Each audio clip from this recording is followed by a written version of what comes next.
ठासून भरलेल्या दारूचा फुसका बार. केंद्रीय अर्थसंकल्पात लोकांच्या तोंडाला पाणी पुसली. आता राज्याच्या अर्थसंकल्पात हाती गाजर दिले जाईल. महाराष्ट्राच्या डोक्यावर जवळपास 9 लाख कोटींचे कर्ज आहे. हा सरकारी आकडा आहे. वर्षा बंगल्याच्या क्लीन चिटच्या पोतडीतून बाहेर आला आहे.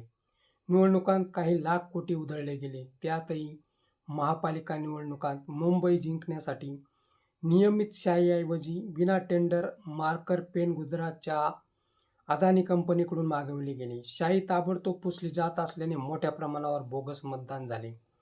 या बोगस मतदानातून आघाडी घेतल्याचे समोर आले आहे. बिनविरोधची कला तर रंगतदार ठरली. उमेदवारांना कोटी, 5, 10, 15 कोटी रुपये देऊन उमेदवाऱ्या मागे घ्यायला लावल्याचे अजब किस्से समोर आले.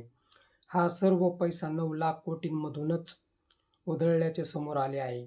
आज प्रत्येकाच्या डोक्यावर जवळपास 90,000 रुपये कर्ज आजच्या घडीला आहे. मग अर्थसंकल्पात कशाची अपेक्षा ठेवायची? सादर होणारा अर्थसंकल्प मायनसमध्ये म्हणजेच वजा अर्थसंकल्प होणार असून आधी 9 लाख कोटींची तरतूद करावी लागेल. म्हणूनच हा अर्थसंकल्प ठासून भरलेल्या दारूचा फुसका बार असाच म्हणावा लागेल. मित्रहो, महापालिका आणि जिल्हा परिषदा निवडणुकांमध्ये मुसळधार पाऊस कोसळावा तशा नोटांचा पाऊस पाडला गेला. या नोटा आल्या कुठून एवढ्या?